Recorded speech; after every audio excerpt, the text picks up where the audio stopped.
Praise the Lord. मेरा नाम महेश है और आज हम परमेश्वर के वचन से सीखेंगे कि हमें अपने मुंह से नेगेटिव शब्द नहीं बोलने हैं, बुरी बातें नहीं बोलनी हैं, दूसरों को श्राप नहीं देने हैं। क्यों नहीं देने हैं वो बाइबल से सीखेंगे, परमेश्वर के वचन से सीखेंगे। हम शुरू करेंगे नीति वचन 18 अध्याय उसकी 21 नंबर वर्ष। इसमें क्या लिखा है? इसमें लिखा हुआ है कि जीव के वश में मृत्यु और जीवन दोनों होते हैं और जो उसे काम में लाना जानता है वह उसका फल भोगेगा। बाइबल ये कह रही कि जो हमारे जीव है ना, उसी के वश में मृत्यु भी है और जीवन भी है। तो हमें जीव को ना काम में लाना सीखना है। मतलब ध्यान रखना है कि हम इसमें ऐसे शब्द मिले जो दूसरे लोगों के लिए आशीष का कारण बने। देखो, एक हो गया जीवन, एक हो गया मृत्यु और जीवन।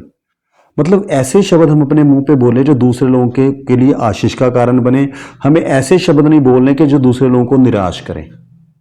तो हमें ध्यान रखना है कि हमें अपने मुंह से अच्छे शब्द ही बोलने हैं। अपने बारे में भी अच्छे शब्द बोलिए, दूसरों के बारे में भी अच्छे शब्द बोलिए और दूसरों को आशीष दीजिए। आगे हम और सीखेंगे मत्ती 12 अध्याय इसका 33 से लेके 37 तक। पेड़ और उसका फल।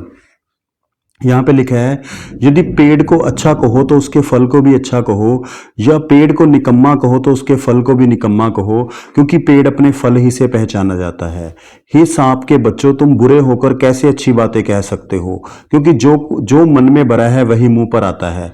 भला मनुष्य मन के भले भंडार से भली बातें निकालता है और बुरा मनुष्य बुरे भंडार से बुरी बातें निकालता है। और मैं तुमसे कहता हूं, जो निकम्मी बातें मनुष्य कहेंगे, न्याय के दिन वे हर एक उस बात का लेखा देंगे, क्योंकि तू अपनी बातों के कारण निर्दोष और अपनी बातों ही कारण दोषी ठहराया जाएगा। आप ना इस वचन को 2-3 बार पढ़ना। अब मैं एक्सप्लेन करता हूं ताकि ये वचन आपको ना याद हो जाए। प्रभु यीशु क्या कह रहे हैं? ये वचन ना प्रभु यीशु मसीह के मुंह से निकला है। प्रभु यीशु ने बोला है कि जो पेड़ को अच्छा, उस पेड़ को अच्छा कहेंगे जो अच्छा फल देता है, और जो निकम्मा फल देता है उसको क्या कहेंगे कि ये पेड़ निकम्मा है। प्रभु यहां पे बात कर रहे हैं उन लोगों के बारे में, फरीसियों के बारे में, जो हमेशा प्रभु यीशु मसीह की बुराई करते थे, हमेशा दोष निकालते थे उनके ऊपर। तो प्रभु उनको क्या बोलते हैं? सांप के बच्चों। सांप शब्द मतलब दर्शाता है शैतान को। वो कहना चाहते कि तुम शैतान के बच्चे हो, प्रभु के नहीं हो, परमेश्वर के नहीं हो, क्योंकि तुम कैसी बातें करते हो? तुम्हारे मुंह से हमेशा बुरी बातें निकलती हैं। तुम्हारे मन में बुरा भरा हुआ है और तुम दूसरे उसके हिसाब से बात करते हो। जो मन में भरा हुआ है वो ही तुम बोलते हो। अगर तुम्हारे मन में अच्छी बातें भरी होंगी तो तुम अपने मुंह से अच्छी बातें बोलोगे। अब अच्छी बातें हम मुंह से तब बोल सकते हैं अगर हम अच्छी बातें सुनेंगे। अगर हम बुरी बातें सुनेंगे, अगर हम लड़ाई झगड़े वाले प्रोग्राम देखेंगे तो हम फिर वैसे ही लड़ाई झगड़े करेंगे। अगर हम परमेश्वर का वचन सुनेंगे, परमेश्वर का वचन पढ़ेंगे, तो हमारे मुंह से भी परमेश्वर का ही वचन निकलेगा। एक उदाहरण के तौर पे आपको बताता हूं। जैसे कई बार क्या होता है, मैं ना कुछ वर्शिप सॉन्ग में सुनता रहता हूं। जब मैं बार बार वो सुनता रहता हूं ना, तो क्या होता है, कई बार मैं नहीं भी मतलब सुन रहा तो भी मेरे मुंह से ना वो वचन निकलते रहते हैं, वो वर्शिप सॉन्ग निकलता रहता है। यानी जो मैंने दिमाग में डाला वो मुंह से निकलता रहता है। तो इसी तरह से हमें ध्यान रखना है कि हमें अपने दिमाग को अच्छे अच्छे विचार देने हैं, बुरे विचार नहीं देने। अगर बुरे विचार सुनेंगे, लड़ाई झगड़े की बातें भी मत सुनो। अगर आप कानों से लड़ाई झगड़े की बातें सुनोगे तो वो आपके अंदर चली जाएगी, फिर आपके मुंह से भी वैसे ही व्यवहार निकलेगा, वैसे ही शब्द निकलेंगे, लड़ाई झगड़े वाले शब्द। ये जो कान, आंखें हैं ना, ये सारी चीजें हमारे शरीर में क्या करती हैं? चीजें स्टोर करती रहती हैं। जो आप इसमें देख रहे हो वो मन में जमा होता जा रहा है। आंखों से देख रहे हो, कानों से सुन रहे हो, जो जमा होता जा रहा है वही निकलेगा। अगर वही उसकी जगह बाइबल पढ़ो तो फिर क्या होगा? धीरे धीरे धीरे धीरे आपके मुंह से बाइबल के वचन निकलने शुरू हो जाएंगे।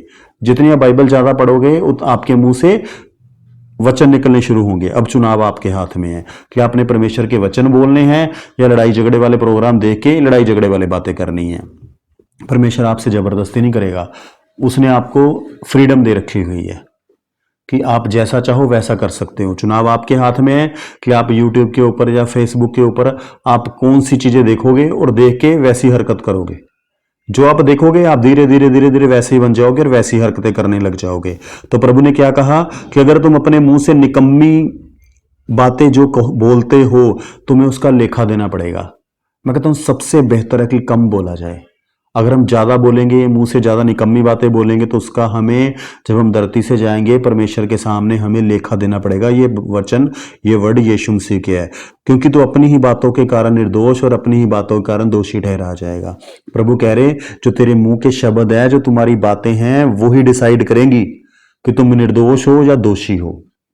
तो हमें ध्यान रखना है, हमारे मुंह के शब्द बहुत कम होने चाहिए, जितना हो सके कम बोलो, वो ज्यादा अच्छा रहेगा। उसके बाद आगे हम बात करेंगे नीति वचन 4 का 23 और 24।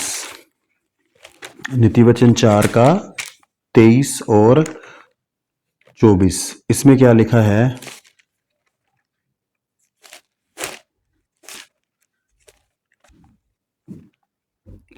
सबसे अधिक अपने मन की रक्षा कर, क्योंकि जीवन का मूल स्रोत वही है। टेढ़ी बात अपने मुंह से मत बोल, और चालबाजी की बातें कहना तो उससे दूर रहे। देखो प्रभु क्या कहना चाह रहे हैं हमें, कि सबसे अधिक हमने किसकी रक्षा करनी है? मन की।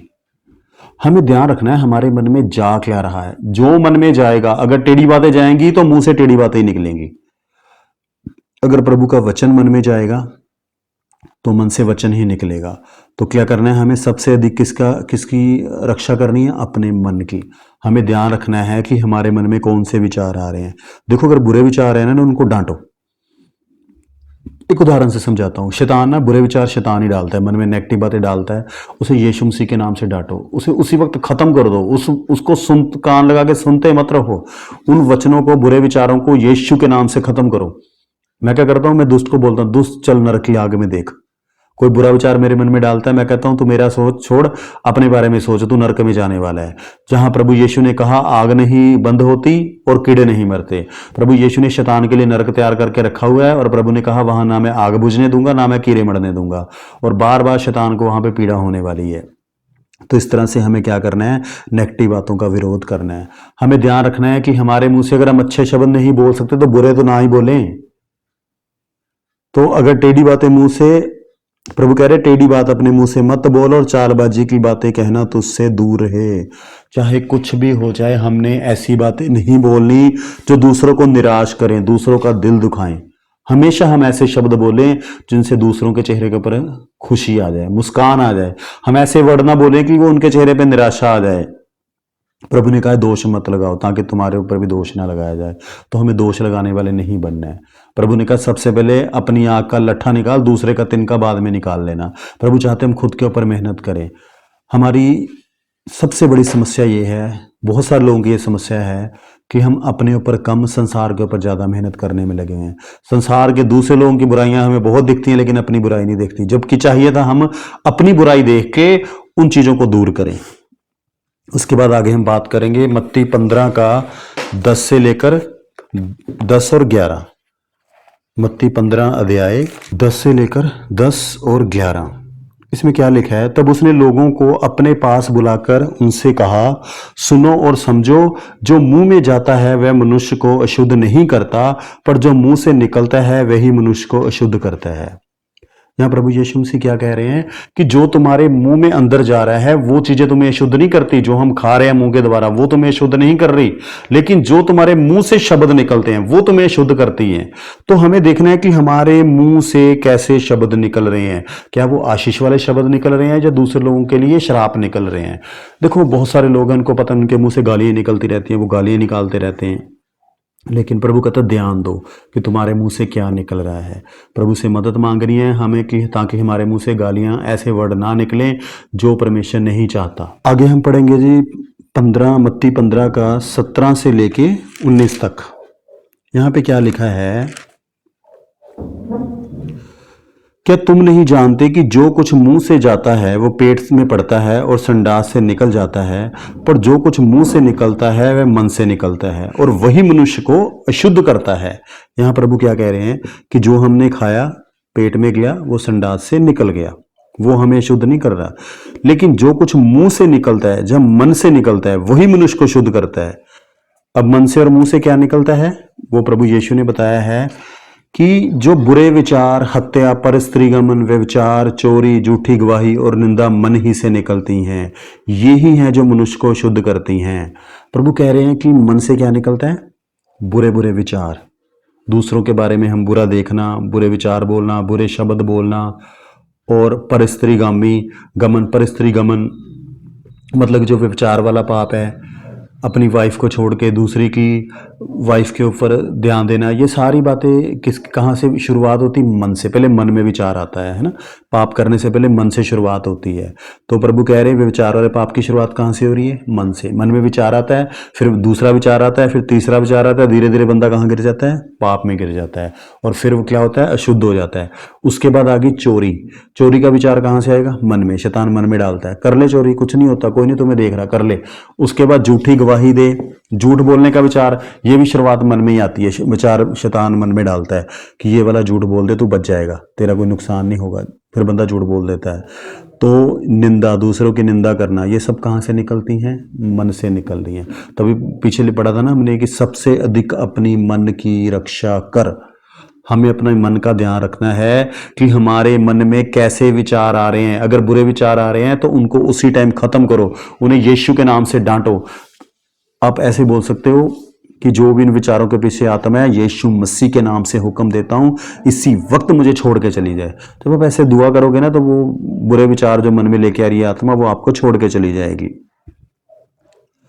उसके बाद हम आगे पढ़ेंगे जी। देखो, अगर हम चाहते हैं ना कि हमारे मन में बुरे विचार ना आए, तो हमें ध्यान रखना पड़ेगा हम आंखों से क्या देख रहे हैं, कानों से क्या सुन रहे हैं। जिन बातों की ओर हम ध्यान देंगे वो ही वैसे ही हम बनना शुरू हो जाएंगे। जो बातें मन में जाएंगी, अगर आप मजाक करने वाले वीडियो देख रहे हो, दूसरों को तंग करने वाले वीडियो देख रहे हो, दूसरों को नीचा दिखाने वाले वीडियो देख रहे हो, तो धीरे धीरे आप भी वही काम करने लग जाओगे। अगर आप लड़ाई झगड़े वाले वीडियो देखने लगे हुए, एक नाटक आता था चैनल के ऊपर, उसमें ना लड़ाई झगड़ा दिखाया जाता था, और लोग उसको देख देख के ना, हमारे देश के लोगों ने लड़ाई झगड़ा करना सीख लिया। आज ऐसा मतलब ना, मुझे देख के बड़ा मन दुखी होता है। आप किसी को थोड़ा सा छेड़ो सही, बस सामने वाला बंदा लड़ने के लिए तैयार बैठा है, वो मिनट में आपसे लड़ने को तैयार हो जाएगा। मतलब शांति खत्म कर दी लड़ाई झगड़े नाटक। ये सब क्यों हो पाया? वो लड़ाई झगड़े वाले नाटक देख देख के। और आज हमारे मतलब ये अंत का समय, प्रभु ने कहा था कि अंत के समय में कठिन समय आएंगे। ये कठिन समय चल रहा है, हमें वचनों को साथ लेके चलना पड़ेगा। ये वचन ही हमें बचा सकते हैं। आज पूरे देश में मतलब लड़ाई झगड़ा कलेश इतनी बुरी तरह से फैला हुआ है ना, कि मैं ना कई बार मेरा मन बड़ा दुखी होता है। मैं कहता हूँ प्रभु, क्यों इतना लड़ाई झगड़ा कलेश हो रहा है? हर जगह लड़ाई झगड़ा कलेश, एक दूसरे के ऊपर दोष लग रहे हैं। हमारे बुजुर्ग सरकारें एक दूसरे के ऊपर, बुजुर्ग लोग हैं वो एक दूसरे के ऊपर दोष लगा रहे हैं। मतलब बहुत बहुत समय मतलब ये खराब होता जा रहा है। लेकिन हमें अपने मन को प्रभु के वचनों से भरना है, ताकि हमारे मुंह से परमेश्वर के वचन निकलें। आगे हम पढ़ेंगे इफिसियों 4:29। इसमें क्या लिखा है? इफिसियों 4:29, 4:29 में लिखा है, कोई गंदी बात तुम्हारे मुंह से ना निकले, पर आवश्यकता के अनुसार वही निकले जो उन्नति के लिए उत्तम हो, ताकि उससे सुनने वालों पर अनुग्रह हो। प्रभु क्या कह रहे हैं? हमारे मुंह से कोई भी गंदी बात नहीं निकलनी चाहिए, पर आवश्यकता के अनुसार वही निकले जो उन्नति के लिए उत्तम हो, ताकि सुनने वाले पर अनुग्रह हो। मतलब हमने अपने मुंह से ऐसा कोई शब्द नहीं बोलना जो हमारा मन दुखी करे और सामने वाले का मन दुखी करे। हमारे मुंह से ऐसे शब्द निकलने चाहिए जो दूसरे लोगों के लिए आशीष का कारण बने, प्रभु को महिमा मिले। मैं हमेशा हर बंदे को उत्साहित करता हूं, मैं हमेशा उसके आगे पॉजिटिव बात बोलता हूं। मैं उसको नहीं ऐसा वर्ड बोलता कि वो निराश हो जाए। ये सब प्रभु ने सिखाया है। तो हम अपने मुंह के शब्दों का ध्यान रखना है कि हमने अपने मुंह से ऐसी बातें नहीं बोलनी है कि जिनसे दूसरे लोगों के लिए जिससे सामने वाले का मन दुखी हो जाए। आप चुप रहना शुरू करो, वो सबसे अच्छा है। जितना कम बोलेंगे हम उतना ही अच्छा रहेगा। आगे हम पढ़ेंगे जी इफिसियों 5:3 और 4। इसमें क्या लिखा हुआ है? जैसा पवित्र लोगों के योग्य है, वैसा तुम में व्यभिचार और किसी प्रकार के अशुद्ध काम या लोभ की चर्चा तक ना हो। प्रभु क्या कह रहे हैं? पवित्र लोग किसे बोला है? हमें। ये पवित्र लोगों का करैक्टर कैसा होना चाहिए? पहले तो उन्होंने व्यभिचार वाले पाप की बात नहीं करनी, या कोई भी ऐसा अशुद्ध काम या लालच की चर्चा हमारे बीच में नहीं होनी चाहिए। लालच वाले काम की चर्चा या कोई ऐसा काम जो गवर्नमेंट मना करती है, हम नहीं कर सकते। हम उसके बारे में भी डिस्कस नहीं करेंगे, व्यभिचार वाले पाप के बारे में भी डिस्कस नहीं करेंगे। हमें ध्यान रखना है। और ना निर्लज्जता, ना मूढ़ता की बातचीत, ना ठट्ठों की बातचीत, ना हमने ऐसे वर्ड बोलने हैं कि जो हम परिवार में बैठ के नहीं बोल सकते। हमें ध्यान रखना है, कोई भी हम ऐसा वर्ड ना बोले जो हम फैमिली को नहीं बोल सकते, फैमिली के सामने हम नहीं बोल सकते। ना हमें मूर्खों वाली बातें करनी है, और ना हमें ठट्ठे करने हैं, मजाक करने हैं एक दूसरे को। देखो, आम लोगों के लिए नॉर्मल सी बात है, लेकिन प्रभु का वचन हमें सिखाता है हमें ठट्ठों में नहीं पड़ना है। और क्योंकि वे बातें शोभा नहीं देती, वरना धन्यवाद ही सुना जाए। प्रभु कह रहे हैं कि हमें क्या करना है, सदा परमेश्वर का धन्यवाद करते रहो। हमारे मुंह से धन्यवाद ही सुना जाए, वो ज्यादा अच्छा है। हम अपने मुंह से ऐसे वर्ड ना निकालें, ना मूर्खता की बातें, ना ठट्ठे की बातें, और ना कोई व्यभिचार वाली। इन बातों का हमें ध्यान रखना है। देखो, अगर आपके आसपास ऐसे लोग रहते हैं जो कभी व्यभिचार वाली बातें कर रहे हैं या मूर्ख वाली बात कर रहे हैं, तो उनसे अलग हो जाओ, अकेले रहो। अगर अच्छा विश्वासी बंदा नहीं है आपके साथ ना, तो किसी के साथ संगति मत करो। बाइबल पढ़ो, अकेले रहो। लेकिन ऐसे लोगों की संगति करोगे तो धीरे धीरे क्या होगा कि आप उनके जैसे ही बन जाओगे। फिर आपके मुंह से व्यभिचार वाली बातें निकलेंगी, मूर्खता वाली बातें निकलेंगी, मूर्खता वाली बातें निकलेंगी, जिससे परमेश्वर प्रसन्न नहीं होगा। उसके बाद हम पढ़ेंगे जी फिलिप्पियों 4 का 8 और 9। इसमें क्या लिखा हुआ है, ये प्रभु की ओर से हमारे लिए मतलब बोलेगी ये वर्ड। इसलिए हे भाइयों, जो जो बातें सत्य हैं, और जो जो बातें आदरणीय हैं, और जो जो बातें उचित हैं, और जो जो बातें पवित्र हैं, और जो जो बातें सुहावनी हैं, और जो जो बातें मनभावनी हैं, अर्थात जो भी सद्गुण और प्रशंसा की बातें हैं, उन पर ध्यान लगाया करो। प्रभु क्या कह रहे हैं, क्या करना है हमें, कैसी बातों के ऊपर ध्यान लगाना है, जो बातें सत्य हैं, मतलब झूठी नहीं है, सच्ची बातों के ऊपर ध्यान लगाओ। और जो बातें आदरणीय हैं, मतलब कि जो आदर की बातें हैं, और जो बातें उचित हैं, जो शब्द बोलने में उचित हैं वही शब्द हमें बोलने हैं। और जो बातें पवित्र हैं, और जो बातें सुहावनी हैं, मतलब जो बातें मन भावनी हैं, और जो सद्गुण प्रशंसा की बातें, उसी पर ध्यान लगाया करो। मतलब हमने ध्यान ऐसी बातों के ऊपर लगाना है जो दूसरे लोगों के लिए भी और हमारे लिए भी आशीष का कारण बने। हमें नेगेटिव बातों के ऊपर बिल्कुल ध्यान नहीं लगाना है। हमें दूसरों को ब्लेस करने वाली बातें बोलनी है। हम वचन बोलें परमेश्वर के, वो ज़्यादा अच्छा है। वचन पढ़ो, नीति वचन पढ़ो, बाइबल पढ़ो आप, और इन वचनों को अपने मुंह से बोलो। जो बातें तुमने मुझसे सीखी हैं और ग्रहण की हैं और सुनी हैं, मुझमें देखी हैं, उन्हीं का पालन किया करो। तब परमेश्वर जो शांति का सोता है तुम्हारे साथ रहेगा। यहाँ पौलुस क्या समझा रहे हैं कि जो कुछ तुमने मेरे से सीखा है, अब आपने पौलुस की पत्रियां पढ़ी, या प्रभु के सेवकों से वचन सुना, और जो जो आपने सीखा, उनसे सीखा है, सुनी है, जो बातें उनके जीवन में देखी हैं, सेम टू सेम वैसे ही आप भी अपना जीवन उनकी तरह बनाओ। आज के लिए इतना ही काफी है जी। प्रभु आपको आशीष दे। धन्यवाद।